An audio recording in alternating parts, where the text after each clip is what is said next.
Phùng Thiệu Phong thừa nhận tình cảm với Chu Lâm Giai. Nghê Ni thua vì quá ngầu, còn Triệu Lệ Dĩnh thua vì không biết diễn dễ thương. Tôi vừa xem một đoạn video do cư dân mạng bí mật quay lại, sốc đến mức suýt làm rơi cả hạt dưa. Phùng Thiệu Phong 46 tuổi, đội chiếc mũ bucket cũ kỹ, khom lưng như sinh viên đại học, vội vã vào thang máy của một trung tâm thương mại. Bạn gái 29 tuổi của anh là Chu Lâm Giai loạng choạng theo sau, tay xách 2 chiếc túi mua sắm hàng hiệu khổng lồ. Cư dân mạng đang tranh cãi, một số người gọi anh là đàn ông kiểu gì mà không giúp xách túi, trong khi những người khác lại khen ngợi anh, nói rằng cặp đôi già thì đừng có giả tạo. Những chiếc túi mua sắm đó thực sự đắt đỏ, một chiếc túi Hermes Mini Kelly màu đen và vàng có giá 82.000 nhân dân tệ trên trang web chính thức, và một chiếc túi Dior Book tốt thêu có giá 36.000 nhân dân tệ.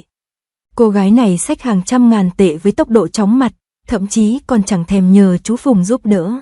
Có người đã đào lại một đoạn video ghi lại cảnh cô trên một tài khoản WeChat khác từ năm ngoái và than phiền. Thậm chí có người đàn ông lớn tuổi còn chia đôi hóa đơn ở Starbucks khi hẹn hò.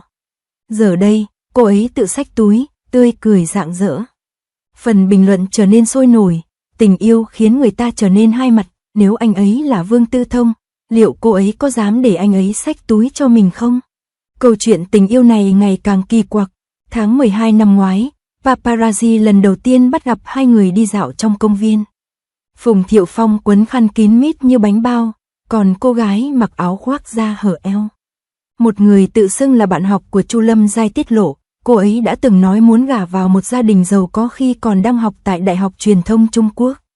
Xem qua Weibo của cô ấy, quả thực có một bức ảnh cô ấy tạo dáng sau tay lái chiếc Ferrari năm 21 tuổi, với dòng chú thích tương lai đầy hứa hẹn.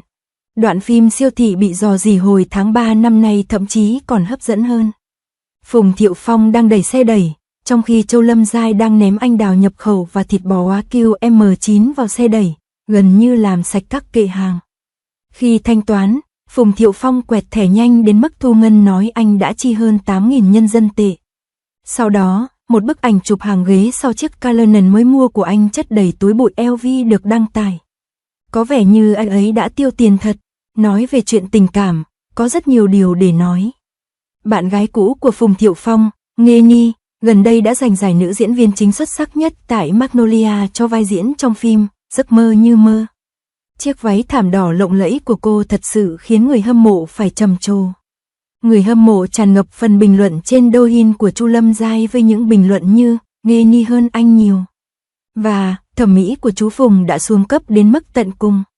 Tuy nhiên, cô gái này lại tàn nhẫn đến mức đổi chữ ký thành phản đối ác ý để đối đầu trực diện với anh ta. Câu chuyện của Triệu Lệ Dĩnh thực sự rất thú vị. Có người đã đào bới tin đồn rằng mẹ của Phùng Tiểu Long muốn chi 25 triệu nhân dân tệ để mua cho Triệu Lệ Dĩnh một căn nhà ở Thâm Quyến để đổi lấy việc tái hôn. Tuy nhiên, Triệu Lệ Dĩnh đã thay đổi quyết định và nhận vai trong bộ phim truyền hình mới Golden Wedding của Trịnh Tiểu Long, vào vai một công nhân nghỉ hưu 50 tuổi không trang điểm. Vài ngày trước, paparazzi đã chụp được ảnh cô đưa con trai đến Universal Studio, vẫn mang chiếc túi Gucci Dionysus mà cô đã mua 3 năm trước. Cư dân mạng ước tính giá trị tài sản ròng của cô lên tới 4,2 tỷ nhân dân tệ. Điều khó hiểu nhất là những bức ảnh từ một bài đăng trên mạng xã hội vào tháng 6. Chu Lâm Giai mặc chiếc áo khoác mô tô Armani giống hệt chiếc mà Phùng Thiệu Phong đã mặc trong Thám tử Địch Nhân Kiệt, đã trò chuyện và cười đùa với vợ của Hàn Hàn. Bạn thời thơ ấu của Phùng Thiệu Phong, Lý Á Bằng, đã thích bài đăng khoảnh khắc WeChat của cô liên tục 20 lần. Một người trong cuộc tiết lộ, cô ấy đã dành 3 giờ để chơi Lego với Tương Hương. Tất cả những món đồ xa xỉ đó đã bị xé toạc hoàn toàn. Bên cạnh những chiếc túi xách lộ liễu, một số người suy đoán màu sơn móng tay của Chu Lâm Gia cho thấy cô đã mua một chiếc nhẫn cỏ 4 lá Van Cleef và Apple, và dái tai mới xỏ khuyên của cô được cho là từ bộ sưu tập móng tay Cartier. Có người đã phóng to ảnh chụp màn hình video và thấy dòng chữ Tiffany và Co trên hóa đơn, khiến cư dân mạng phải dùng máy tính nhẫn từ 50.000. Căn bếp của Chu Lâm Gia được giới thiệu trong một cuốn sách, cũng ẩn chứa những bí mật. Những lọ gia vị đến từ dòng Menle Creuset, bộ dao được khắc nổi bật logo Zwilling Twin Signature, và thậm chí cả thùng rác cũng là của Brabantia. Một người tinh mắt đã phát hiện ra căn bếp của Phùng Thiệu Phong được trang bị đầy đủ các thiết bị ga nâu, bao gồm cả máy rửa chén có giá từ 100.000 nhân dân tệ. Các bình luận tràn ngập những lời cảm thán, đủ để mua 2 căn hộ ở một thành phố hạng 3. Bạn thời thơ ấu của Phùng Thiệu Phong từng nói đùa trong một buổi tiệc rượu rằng anh ấy tập luyện mỗi ngày kể từ khi ly hôn, và giờ có thể nâng tạ 90 kg. Hãy xem Bát Hoàng tử, người nặng 170 kg trong quá trình quay phim Hoàng Cung. Năm ngoái, anh đã xuất hiện chớp nhoáng trong Pháo đài Thượng Hải 2 với vai chồng cũ của một nữ tướng, chỉ xuất hiện 3 phút và được khán giả khen ngợi là trần nhà của một ông chú suy sụp. Triệu Lệ Dĩnh chính thức được công bố là người phát ngôn toàn cầu của thương hiệu mỹ phẩm Givenchy vào tháng 6, đã thống trị quảng trường thời đại ở New York trong một quảng cáo son môi màu đỏ cà chua 314. Studio của cô đã công bố lịch trình vào tháng trước, tiết lộ rằng cô sẽ bay đến Paris để tham dự tuần lễ thời trang cao cấp vào ngày 20 tháng 7, cùng ngày Phùng Thiệu Phong và bạn gái đi mua sắm tại trung tâm thương mại IFC Thượng Hải. Lượng truy cập Douyin của Chu Lâm Giai gần đây đã tăng vọt. Trước đây, những điệu nhảy nổi tiếng trên mạng của cô chỉ thu hút chưa đến 10.000 lượt thích, nhưng giờ đây, ngay cả một bức ảnh bình thường chụp cây trầu bà trên bệ cửa sổ cũng đã thu hút 200.000 lượt thích. Video được ghim đầu tiên là cảnh Kyrie tặng cô một chiếc áo đấu có chữ ký tại một trận đấu NBA. Bình luận đầu tiên là, chị dâu ơi, dạy em cách chinh phục một người đàn ông. Tài khoản phụ của cô trả lời, trước tiên, hãy học cách tự xách túi của mình. Tháng 12 năm 2024, Phùng Thiệu Phong bị chụp ảnh đăng tay trong tay đi bộ với một người phụ nữ bí ẩn. Người phụ nữ kiễng chân và thì thầm vào tai cô, đã ghi lại được cảnh tượng như trong phim thần tượng, nhanh chóng khiến cư dân mạng nhận ra cô chính là cô gái Tân Phong. Tháng 3 năm 2025, mối quan hệ của họ đột nhiên thay đổi. Khi đang đi mua sắm ở siêu thị, Phùng Thiệu Phong đẩy xe để chọn hàng tạp hóa, trong khi Chu Lâm Giai tập trung vào việc đóng gói đồ ăn vặt. Khi đến quầy thanh toán, Phùng Thiệu Phong tự nhiên rút ví ra. Sau khi rời đi, anh lên xe của người phụ nữ một cách thân mật và trở về nhà. Sự cố cho nhau uống cà phê trên xe hồi tháng 6 đã trở thành khoảnh khắc ngọt ngào cuối cùng. Chu Lâm Giai bĩu môi đưa tách cà phê cho Phùng Thiệu Phong, và anh cúi đầu nhấm nháp một cách trìu mến. Ngay cả cửa sổ xe mờ sương cũng không thể che giấu được sự ngọt ngào trong mối quan hệ của họ, khiến các tay săn ảnh được mệnh danh là khoảnh khắc ngọt ngào của năm. Thật bất ngờ, chỉ 2 tháng sau, cặp đôi bước vào giai đoạn bình tĩnh sau ly hôn. Đầu tháng 8, một đoạn video giám sát tại trung tâm thương mại cho thấy Phùng Thiệu Phong một mình vội vã nhấn nút thang máy trong khi bạn gái anh thong thả đi dạo, tay ôm chặt chiến lợi phẩm, cách nhau 3 mét, thậm chí không hề nhìn vào mắt. Danh tính của người bạn gái bí ẩn được tiết lộ, tên của Chu Lâm Giai còn dễ nhận biết hơn cả khuôn mặt. Nữ diễn viên 29 tuổi đang tạo dựng được dấu ấn mạnh mẽ với 3 vai diễn. Biệt danh của diễn viên, cô vào vai nữ chính đua xe của Hàn Hàn trong bộ phim Siêu tốc sinh tử năm 2019 và là đồng nghiệp của Cung Quân trong bộ phim Xin chào, Hỏa Diễm Lam năm 2023. Tiếc thay, cả hai vai diễn đều là những vai phụ nhỏ, không còn tồn tại nữa. Người nổi tiếng thực sự trên mạng, một blogger thời trang với 5 triệu người theo dõi trên mạng xã hội, cô trở nên nổi tiếng với cẩm nang phong cách Uniqlo trông giống Chanel.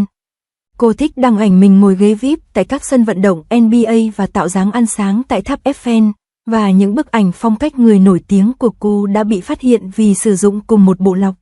Trang cá nhân của cô có khẩu hiệu hấp dẫn, mọi ý đồ xấu đều sẽ phản tác dụng. Cư dân mạng phàn nàn rằng cô có khuôn mặt silicon giống Mã Hiểu Mai, khiến người hâm mộ phải đáp trả, bạn ghen tị vì không thể so sánh với Triệu Lệ Dĩnh sao?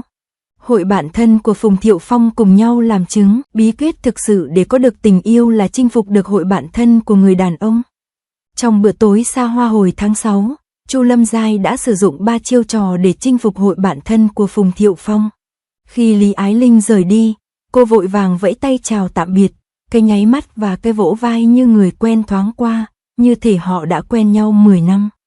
Tiến đến xưởng độ xe của Hàn Hàn, trong xưởng ngập dầu, cô chạm vào nắp capo và trò chuyện rôm rả với kỹ thuật viên suốt 3 phút.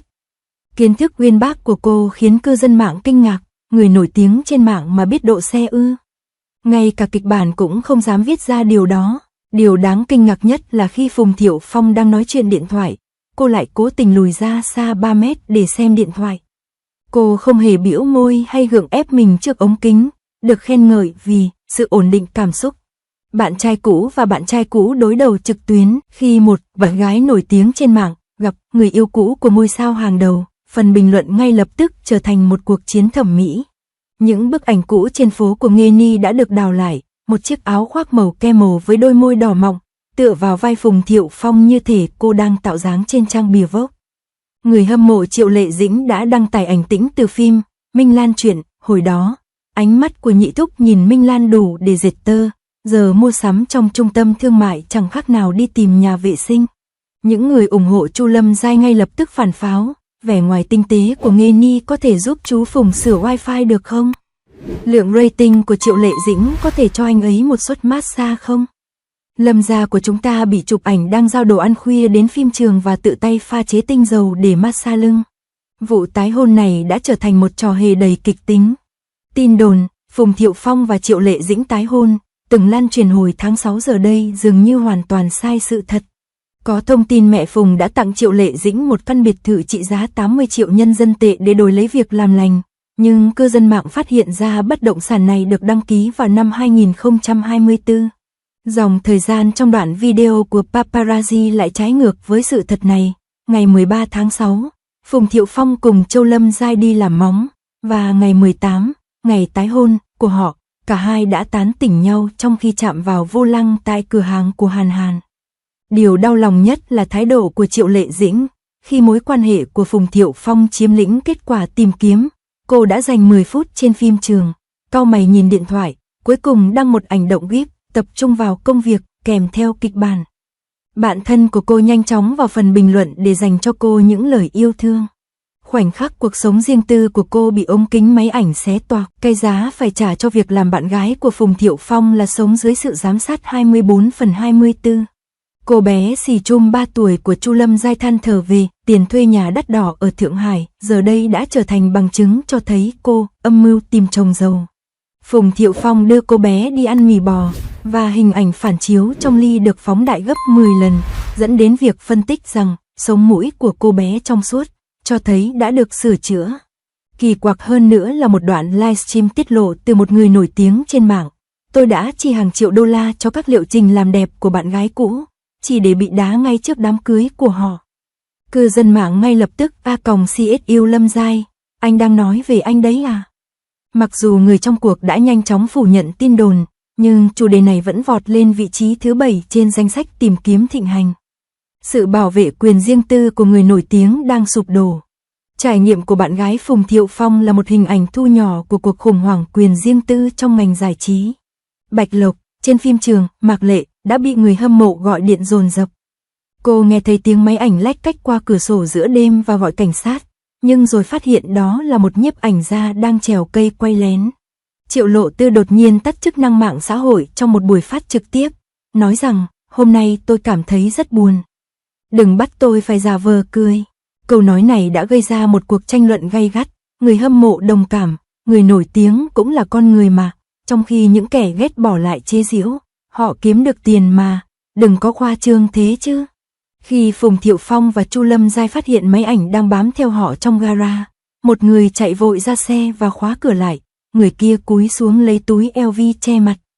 Chú thích của bức ảnh là dấu vết cuối cùng của tình yêu người nổi tiếng là những bức tường được xây bằng túi mua sắm.